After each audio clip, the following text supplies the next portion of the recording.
Hi అండి, నమస్తే. ఈరోజు మన వీడియోలో శ్రీ మహావిష్ణువు దేవేరి ఆ లక్ష్మీదేవి భూలోకంలో వెలిసిన దివ్య క్షేత్రాల గురించి తెలుసుకుందాం. లక్ష్మీదేవి అంటే సంపద, శ్రేయస్సు, అదృష్టానికి అతిదేవత. ఆమె అనుగ్రహం ఉంటే జీవితంలో సుఖ సంతోషాలకు కుదువ ఉండదని మన ధర్మం చెబుతుంది. పురాణాల ప్రకారం లక్ష్మీదేవి క్షీరసాగర మథనం నుంచి ఆవిర్భవించింది. ఆమె విష్ణుమూర్తికి నిత్య కళ్యాణి. అలాంటి అమ్మవారు స్వయంగా వెలిసిన ఆలయాలకు ఎంతో విశిష్టత ఉంటుంది. ఆ ఆలయాల్లో సానుకూల శక్తి ప్రవాహం అధికంగా ఉంటుందని భక్తుల నమ్మకం. ఆ తల్లి స్వయంగా వెలిసిన క్షేత్రాలలో ముఖ్యమైనది కొల్హాపూర్. మహారాష్ట్రలోని కొల్హాపూర్ నగరంలో ఉన్న శ్రీ మహాలక్ష్మీదేవి ఆలయం అష్టాదశ శక్తి పీఠాలలో 7వదిగా ప్రసిద్ధి చెందింది. సతీదేవి నేత్రాలు ఈ ప్రదేశంలో పడ్డాయని నమ్ముతారు. ఈ అమ్మవారిని భక్తులు అంబాబాయి అని, కరవీర్ మహాలక్ష్మి అని పిలుస్తారు. అమ్మవారు ఇక్కడ స్వయంభూగా వెలిశారు. ఈ ఆలయం పంచగంగా నది ఒడ్డున ఉంది. చరిత్ర ప్రకారం క్రీస్తు శకం 7వ శతాబ్దంలో ఈ ఆలయాన్ని చాళుక్యరాజు కరణ్ దేవ్ నిర్మించారు. ఆ తర్వాత 8వ శతాబ్దంలో యాదవరాజులు పునర్నిర్మించారు. అమ్మవారి మూల విగ్రహం 3 అడుగుల ఎత్తుగల నల్ల రాతిపై చెక్కబడి ఉంటుంది. 4 చేతులతో 40 కిలోగ్రాముల వజ్రాలతో తయారైన కిరీటంతో కొలువై ఉంటుంది.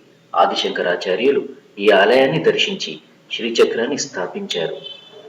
ఈ ఆలయాన్ని దర్శిస్తే అష్టైశ్వర్యాలు కలుగుతాయని, కోరిన కోరికలు తీరుతాయని భక్తుల ప్రగాఢ విశ్వాసం. ప్రతి సంవత్సరం ఫిబ్రవరి మరియు నవంబర్ మాసాల్లో కొన్ని రోజుల పాటు సూర్యకిరణాలు అమ్మవారి విగ్రహంపై నేరుగా ప్రసరిస్తాయి. దీనిని కిరణోత్సవం అని పిలుస్తారు. ఈ సమయంలో అమ్మవారి విగ్రహం దేదీప్యమానంగా వెలిగిపోతుంది. ప్రతిరోజు మధ్యాహ్నం దత్తాత్రేయుడు ఈ ఆలయానికి భిక్ష కోసం వస్తాడని పురాణాలు చెబుతున్నాయి. అందుకే ఇక్కడ దత్తాత్రేయుడికి కూడా ఒక ఆలయం ఉంది. కాశీపట్టణం శివునికి అవిముక్త క్షేత్రం, అనగా ఎన్నటికీ విడవలేనిది. అలాగే కొల్హాపూర్ లక్ష్మీదేవికి అవిముక్త క్షేత్రంగా ప్రసిద్ధిగాంచింది. అమ్మవారు ఈ ప్రాంతాన్ని ఎన్నటికీ వీడదని నమ్ముతారు. ప్రళయకాలంలో పరమశివుడు కాశీని తన త్రిశూలంతో రక్షించినట్లుగానే మహాలక్ష్మి తన చేతులతో కొల్హాపూర్ను రక్షించిందని చెప్తారు. అందుకే అమ్మవారిని కరవీర మహాలక్ష్మి అని కూడా పిలుస్తారు. కొల్హాపూర్లో చేసిన చిన్న దానం కూడా మేరు పర్వతమంతటి ఫలాలనిస్తుందని పెద్దలు చెప్తారు. ఆలయ గుండంలో జ్యోతి ప్రజ్వలనం చేస్తే జీవితంలో ఎదురయ్యే కష్టాలన్నీ నశించి శాంతి సౌఖ్యాలు లభిస్తాయని స్థల పురాణం చెబుతుంది. సూర్యగ్రహణం రోజున ఈ క్షేత్రంలో స్నానం చేస్తే పంచమహాపాతకాలు కూడా పోతాయని భక్తుల నమ్మకం. ఆ రోజున లక్షల సంఖ్యలో భక్తులు ఇక్కడికి చేరుకుంటారు. ఆలయం ఉదయం 4:30 నుంచి రాత్రి 11 గంటల వరకు తెరిచి ఉంటుంది. రోజుకు 5 సార్లు హారతులు నిర్వహిస్తారు. ప్రతి శుక్రవారం ప్రత్యేక పూజలు నిర్వహిస్తారు. చైత్ర పౌర్ణమి రోజున శరన్నవరాత్రి సమయంలోనూ ఉత్సవాలు వైభవంగా జరుగుతాయి. ఈ సమయంలో లక్షల సంఖ్యలో భక్తులు ఆలయాన్ని సందర్శిస్తారు. ప్రతి శుక్రవారం సాయంత్రాల్లోనూ పౌర్ణమి రోజుల్లోనూ అమ్మవారిని ఆలయం వెలుపల పల్లకీలో ఊరేగిస్తారు. చైత్ర పూర్ణిమ రోజున అమ్మవారి ఉత్సవ విగ్రహాన్ని నగరమంతా ఊరేగిస్తారు. ఈ క్షేత్రం హైదరాబాదు నుంచి 540 కిలోమీటర్ల దూరంలోనూ, షిరిడీ నుంచి 400 కిలోమీటర్ల దూరంలోనూ ఉంది.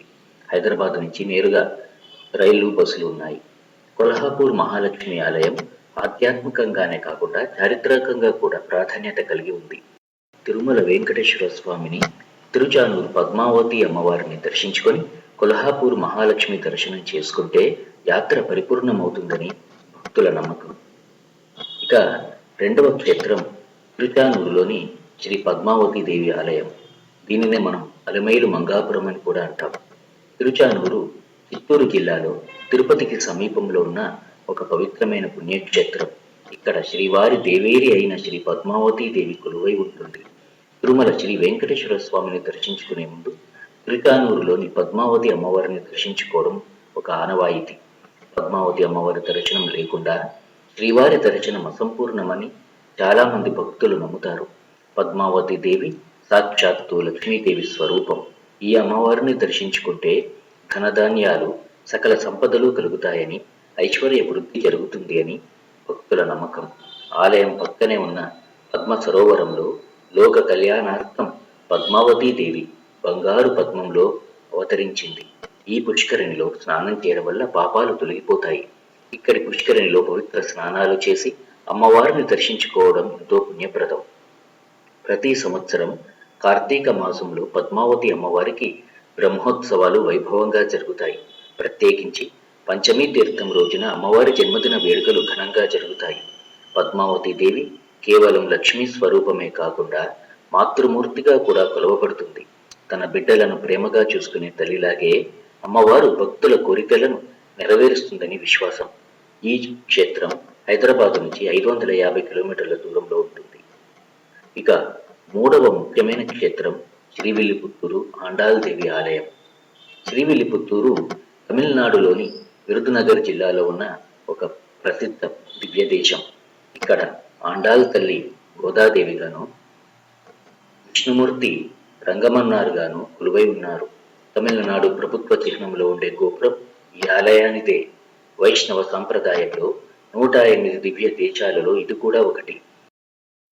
పెరియాళ్వారుగా ప్రసిద్ధిగాంచిన విష్ణు చిత్తుల వారు శ్రీవిల్లిపుత్తూరుకు చెందినవారే. పురాణాల ప్రకారం శ్రీవిల్లిపుత్తూరులో వటపత్రశాయి ఆలయం ఉండేది. ఆలయం సమీపంలోని పవిత్రమైన మాడు చెట్టు సమీపంలో ఉన్న తులసి వనంలో విష్ణు చిత్తుల వారికి ఒక చిన్న బాలిక దొరికింది. ఆ బాలికను వటపత్రశాయి వరప్రసాదంగా భావించిన విష్ణు చిత్తుల వారు ఆమెకు కోదై అని పేరు పెట్టి ప్రేమగా పెంచుతారు. కోదై చిన్నతనం నుంచే విష్ణుమూర్తి పట్ల అపారమైన భక్తిని పెంచుకుంటుంది. స్వామికి అలంకరించడానికి సిద్ధం చేసిన పూలమాలను ముందుగా తాను ధరించి తన అందాన్ని చూసుకొని ఆ తరువాతే స్వామికి సమర్పించేది.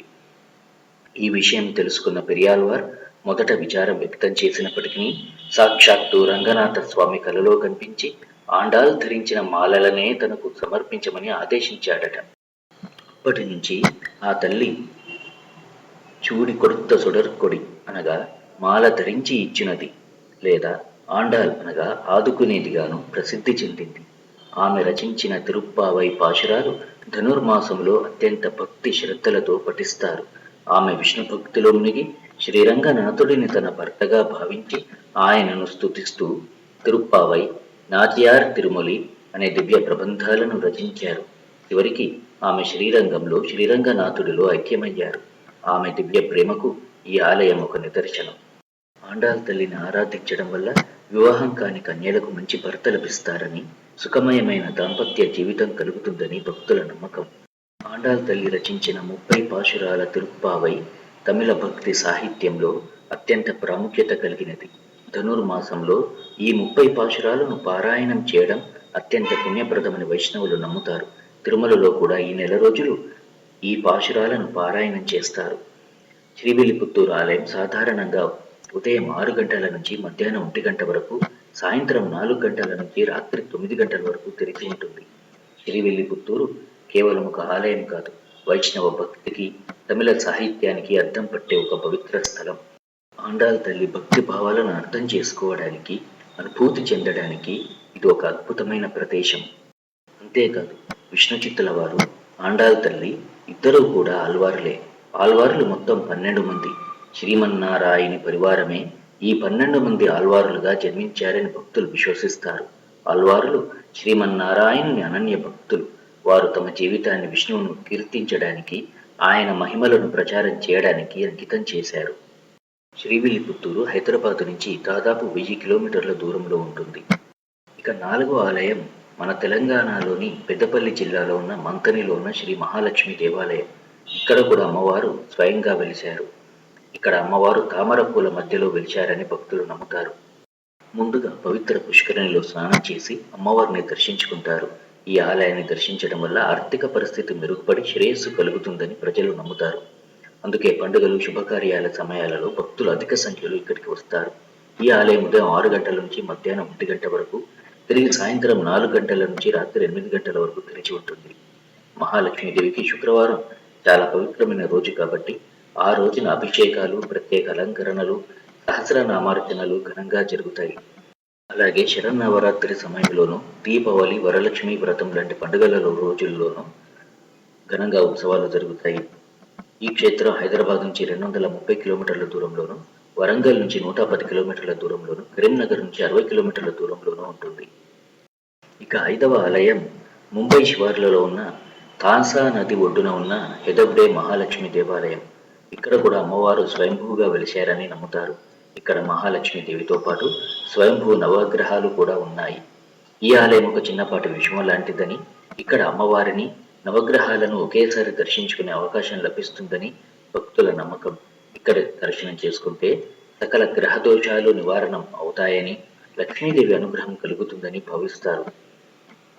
ఈ స్వయంభూ ఆలయాలు కేవలం దేవాలయాలు మాత్రమే కాదు, ఆధ్యాత్మిక శక్తికి, విశ్వాసానికి ప్రతీకలు. ఇవి చరిత్రలో అనేక మంది రాజులు, భక్తుల చేత నిర్మించబడి సంరక్షించబడ్డాయి. ఈ ఆలయాలను సందర్శించడం ద్వారా మనసు ప్రశాంతంగా ఉంటుందని, సానుకూల శక్తి పెరుగుతుందని భక్తులు భావిస్తారు. ఆ లక్ష్మీదేవి అనుగ్రహం అందరిపై ఉండాలని, సకల సంపదలు, సౌభాగ్యాలు కలగాలని కోరుకుంటూ ఈ వీడియో మీకు నచ్చిందని ఆశిస్తున్నాం. ఈ వీడియో కనుక మీకు నచ్చినట్లయితే లైక్ చేయండి, షేర్ చేయండి, మా ఛానల్కి సబ్స్క్రైబ్ చేసుకోండి. మరో వీడియోతో మళ్ళీ కలుద్దాం. ధన్యవాదాలు.